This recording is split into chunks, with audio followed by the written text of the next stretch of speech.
Fala pessoal, sejam todos bem-vindos ao meu canal. Meu nome é Renan Pierre, sou economista, professor de economia e é um prazer estar aqui com vocês hoje falando sobre um tema fundamental para o desenvolvimento de longo prazo do Brasil, o envelhecimento da população. Bom, a própria concepção do que é uma pessoa mais velha tem mudado ao longo do tempo, né? Antigamente, né, falava-se de alguém com 50 anos, já uma pessoa que não está no auge da sua juventude, né? Mas essa concepção tem mudado conforme as pessoas vivem mais e mais idosos, né, ou mais pessoas acima dos 65 anos, que é a definição de idoso do IBGE, vão permeando os meios sociais, o trabalho, né, toda a vida social, de maneira igual a pessoas mais jovens. Bom, e por que e como sabemos que a população está envelhecendo? Né? Então o IBGE traz alguns dados bastante alarmantes, né, que podem rever a nossa visão de como será a configuração do trabalho no futuro já próximo. Né? Então, mostrando para vocês aqui na minha tela, esse é um post do LinkedIn que eu deixei lá, vou deixar aqui o link na descrição dos outros materiais que eu vou usar nesse vídeo. Tá? O que o IBGE faz é uma revisão do envelhecimento da população. Né? Então, antes, o IBGE esperava que a população começasse a encolher a partir de 2048. Então, houve uma revisão de que esse número já é 2042. Né? Em 2070, o IBGE acha que teremos 4 milhões a menos de habitantes do que hoje. Tá? Temos duas razões para esse decrescimento populacional, que em alguns estados é ainda mais preocupante. No caso do Rio Grande do Sul e no caso de Alagoas, já em 2027 podemos ter um decrescimento da população. Mas são dois fatores que explicam isso. O primeiro é a própria duração da vida. Né? Felizmente temos melhores condições de vida, mais gente com saneamento, alimentação e melhor acesso a serviços de saúde, terapias, tratamentos. Né? Então tudo isso tem feito com que as pessoas vivem mais. Tá? Então, por exemplo, no caso dos homens, né, a expectativa de vida hoje está em torno de 72 anos. Tá? E no caso das mulheres, 78,8 anos. Ou seja, as mulheres vivem mais, como a gente já bem sabe. E não só essa expectativa de vida hoje é muito maior do que foi no passado, mas ela ainda vai crescer ainda mais. Né? Então, o IBGE projeta que em 2070 os homens vivam 81,7 anos, que dá mais ou menos quase 9 anos e meio a mais do que hoje. E as mulheres vivem 86,1 anos, né, que dá cerca de 14 anos a mais do que hoje. Não, 14 anos a mais. Dá mais ou menos cerca de 8 anos a mais, 8 anos e meio. Né? Ou seja, vivemos mais. Né? Temos mais acesso a recursos, saúde, o que é uma ótima notícia. Né? A outra razão para o envelhecimento da população é a mudança da taxa de fertilidade. Então, o IBGE traz que em 2000, né, o número de filhos por mulher era de 2,32. Então, uma mulher, em média, tinha 2,32 filhos, né, um pouco mais de 2. Hoje, essa taxa está em 1,57, ou quase um filho e meio por mulher. Para repor a população, a gente tem que ter uma taxa de fertilidade de 2,1 filhos por mulher, porque algumas crianças, enfim, têm problemas, falecem, etc. Né? Então, 2,1 garantiria a reposição da população. Então, com 1,57, a população vai cair. Né?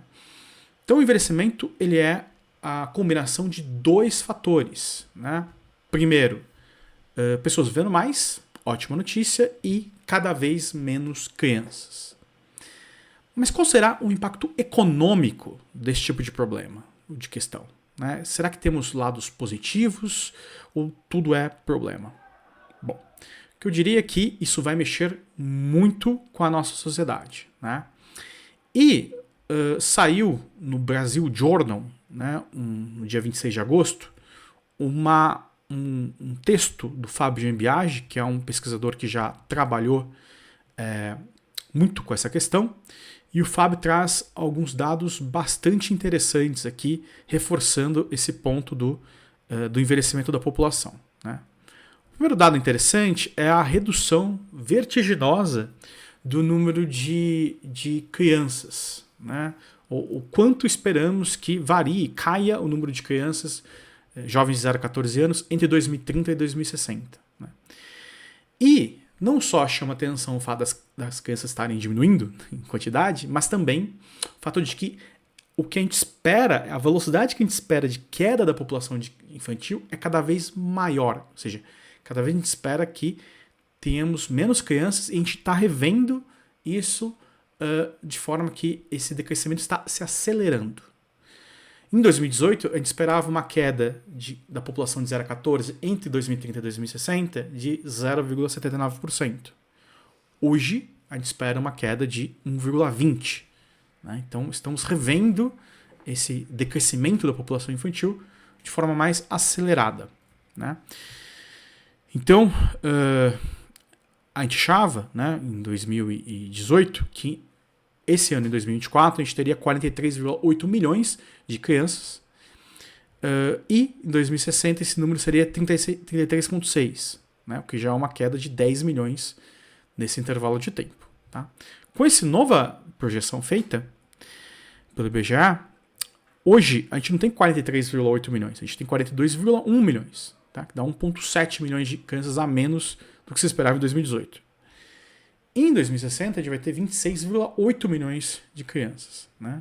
Então, que dá uma queda vertiginosa da população de crianças no Brasil. Se diminui a população de crianças, diminui a quantidade de pessoas em idade ativa, né? Que são aquelas pessoas que têm idade para trabalhar, para estar no mercado de trabalho. A definição de população em idade ativa pode mudar conforme os parâmetros, conforme a definição que a gente coloca, né? Então isso pode mexer um pouco com os números. Mas vamos adotar aqui um número bem tradicional, que é considerar de 15 a 64 anos. Tá? Qual que é o ponto? Essa tabela 2 do Fábio vai mostrar qual que é, né, a população em 2024, que a gente tem hoje, né, de 15 a 64 anos, que é 146,8 milhões de pessoas, e o quanto a gente esperava que teria em 2024 em revisões anteriores do IBGE. Então, olha que interessante. Em 2013, você esperava que hoje haveria 151 milhões de pessoas em idade ativa. Né? Ou seja, dá mais de dá quase 6 milhões de pessoas a mais, 5 milhões e meio de pessoas a mais do que tem hoje. Né? E mesmo em 2018, que está aqui pertinho, 6 anos atrás, a gente esperava 149,6, que dá pouco acima de 3 milhões a mais do que a gente tem hoje. Né? Então, estamos acelerando a redução da população em idade ativa. Né? E aí começam os desafios. E um deles é a Previdência. Né? Essa tabela 3 vai mostrar isso de maneira bastante forte. Então, o que ela está mostrando aqui? Para 2050, vamos pegar 2050 como referência. No ano de 2000, o IBGE acreditava, no censo, né, com a estimação do censo, com as estimativas do censo, que para cada 100 pessoas em idade ativa, em 2050, 25 estariam inativas, né, com idade acima de 65 anos, que é essa proporção de 0,25 traz. Hoje, acredita-se que em 2050 não vai ter 25 pessoas inativas para cada 100 ativos. Vai ter 37 pessoas, ou seja, muito mais. Né? Um aumento vertiginoso do número de inativos em relação à população em idade ativa. E o número que mais assusta é o de 2070, né? Que aí a razão é 0,54, que significa que para cada 100 pessoas em idade ativa que poderiam trabalhar, veja, nem todas elas vão estar ocupadas. Muitas têm doenças e não podem participar da força de trabalho, muitas têm cuidados com pessoas da família, crianças, idosos, também não participam, muitas ficam desempregadas. Né? Então, ignorando tudo isso, para cada 100 pessoas em idade ativa, 54 não teriam idade ativa, né? Seriam mais idosos. Tá? Não só inativos em geral, mas também exclui as crianças, né? Então são idosos mesmo para manter no sistema previdenciário. Né? E aí, então, esse é o primeiro desafio, né? Como coloquei aqui no meu post no LinkedIn. Tá? O desafio, primeiro, mais óbvio, é manter a previdência social. Né? Então, o IPEA, por exemplo, estima que em 2022 havia, né, 1,97 contribuinte da Previdência Social para cada beneficiário. Né? E projeta-se que esse número pode chegar a 0,86, quer dizer, tem menos contribuinte que beneficiário da Previdência Social. Né? Então, não só isso implica uma necessidade de reforma das futuras de Previdência, que talvez aumente a contribuição ou aumente a idade mínima, né? Ou seja, as pessoas vão ficar mais tempo no mercado de trabalho, mas isso gera uma reflexão sobre a necessidade de se rever, né, o próprio sistema de financiamento da Previdência Social. Quer dizer, não dá para continuar com esse sistema em que o jovem ocupado ele financia, né, o idoso inativo. Né? Precisamos pensar em capitalização, outras formas de financiamento. Ou a Previdência vai deixar de ser o que é hoje, que é a principal fonte de renda para uma boa parte da população idosa, e passar a ser apenas uma renda complementar, porque não dá para manter o sistema assim. E nesse sentido, preocupam, né, como o Fábio aponta no texto dele, algumas iniciativas recentes do governo, né, de tentar de não mexer nos benefícios que foram gerados. Né? Ele menciona explicitamente o fato de que muita gente se aposenta muito cedo no Brasil. Né? Ele dá o exemplo aqui da população rural, com gente aposentando aos 55 anos. Ah, mas o trabalho rural ele é mais cansativo, ele é mais duro, a população rural ganha menos, etc. Sim, mas não tem espaço no financiamento do sistema previdenciário para sustentar a aposentadoria aos 55 anos. Né? Então, alternativas a essa questão precisam ser pensadas.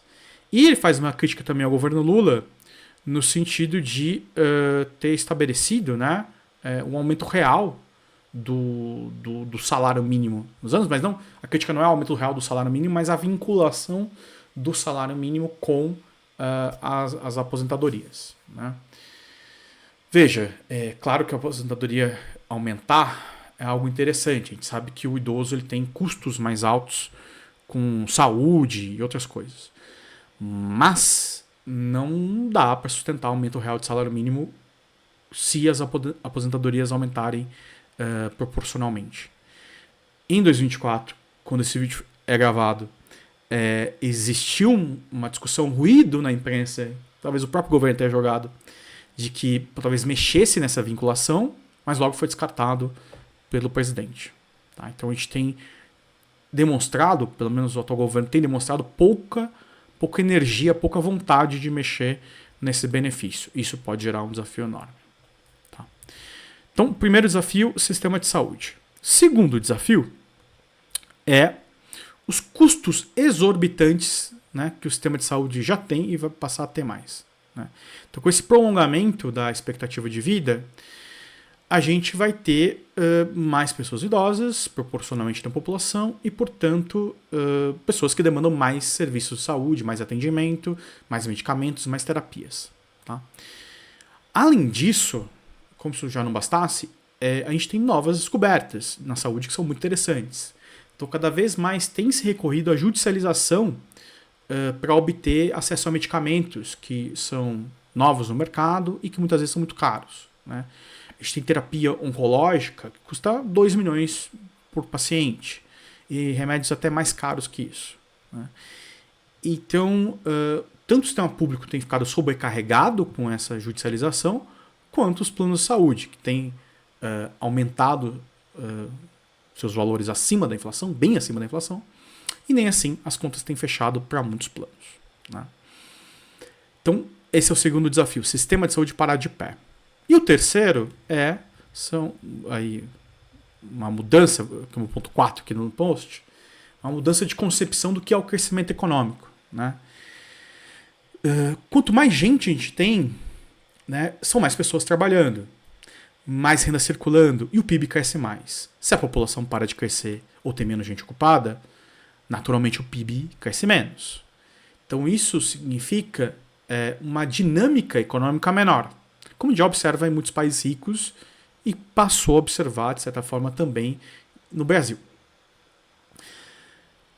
As empresas não quer dizer que elas não possam ganhar dinheiro, elas ainda podem crescer inovando, criando novos produtos, serviços, né? A gente tem uma série de movimentos econômicos disruptivos no Vale do Silício. Mas é mais fácil crescer, né? Incorporar mais pessoas no campo dos consumidores, né?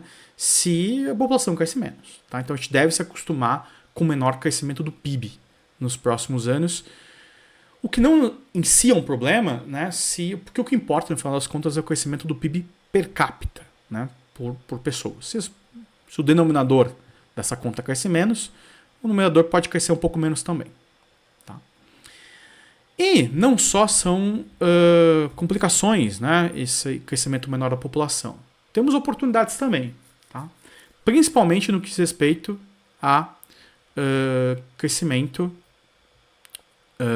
ou melhor, possibilidade de mais investimentos no sistema educacional, né, que é o meu último ponto comentado aqui. Tá? Que sentido? Se tem menos crianças, com o mesmo orçamento, eu consigo gastar mais por criança. Isso não significa que vai melhorar o sistema educacional, mas é uma oportunidade da gente fazer um uso melhor, mais adequado desse recurso. E isso vai ser fundamental para o desenvolvimento econômico dos países, como o Brasil. Por quê? Se eu tenho menos jovens ocupados, menos gente trabalhando, e é mais idosos inclusive, eu vou precisar aumentar a produtividade do trabalho. Né? Ou senão, o sistema não se sustenta. Então, vai ser mais raro ter mão de obra. Então, eu vou ter que investir mais nesse trabalhador. Qualificando melhor ele, contratando melhores equipamentos, máquinas, investindo em tecnologia, para que eu consiga fazer com que esse trabalho renda mais. Aumentando a produtividade do trabalho, consequentemente, vai aumentar os salários também. Né? É bem razoável imaginar que não tem gente para trabalhar, então, né, eu vou investir mais nesse trabalhador e vou ter que pagar mais ele. Então esse é o lado positivo. Tá? E ao mesmo tempo eu tenho um desafio educacional, não só de aumentar a produtividade do trabalho, mas também de trazer esses trabalhadores que estão ocupados mais vezes para os bancos escolares. Né? Então a própria concepção de educação muda aqui. Se eu vou ficar mais tempo no mercado de trabalho, vou ficar até os 70, 75 anos, não sei, eu vou ter que voltar várias vezes para a faculdade, para a escola, para conseguir me adequar, para me atualizar em relação às tecnologias, em relação ao que eu preciso saber para me manter atualizado, me manter ativo, produtivo no mercado de trabalho.